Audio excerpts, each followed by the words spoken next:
You ask Tiger to solve. This deals with linear equations with one unknown. The final result is y equals 65/8. Let's solve it step by step. Swap sides. Isolate the y. Multiply both sides by inverse fraction 5/8.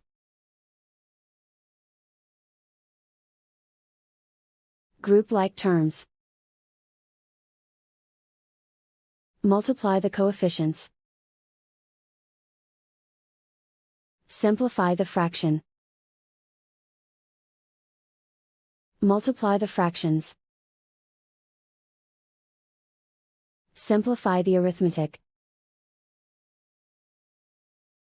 And so the final result is y equals 65/8.